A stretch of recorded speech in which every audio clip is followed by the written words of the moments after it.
ದೇವರ ಪರಿಶುದ್ಧ ನಾಮಕ್ಕೆ ಸ್ತೋತ್ರವಾಗಲಿ. ನನ್ನ ಪ್ರಿಯ ಸಹೋದರಿಯರಿಗೆ, ನನ್ನ ಪ್ರಿಯ ಸಹೋದರರಿಗೆ ಯೇಸುಕ್ರಿಸ್ತನ ನಾಮದಲ್ಲಿ ವಂದನೆಗಳು. ಈ ಸಮಯದಲ್ಲಿ ದೇವರ ವಾಕ್ಯವನ್ನು ಧ್ಯಾನಿಸೋಣ. ಯೆಶಾಯ 40ನೇ ಅಧ್ಯಾಯ 29ನೇ ವಚನ ಓದಿಕೊಳ್ಳೋಣ. 29ರಿಂದ 31ನೇ ವಚನದವರೆಗೂ ಓದಿಕೊಳ್ಳೋಣ. ಸೋತವನಿಗೆ ತ್ರಾಣವನ್ನು ಅನುಗ್ರಹಿಸಿ ಬಲಹೀನನಿಗೆ ಬಹುಬಲವನ್ನು ದಯಪಾಲಿಸುತ್ತಾನೆ.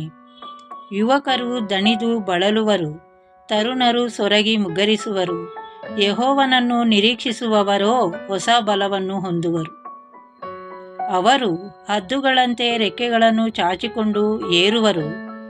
ಅವರು ಓಡಿ ದಣಿಯರು, ನಡೆದು ಬಳಲರು. ನೋಡಿ ಪ್ರಿಯರೇ, ಜೀವನದಲ್ಲಿ ಎಲ್ಲ ವಿಷಯದಲ್ಲೂ ನಾನು ಸೋತು ಹೋಗಿದ್ದೀನಿ.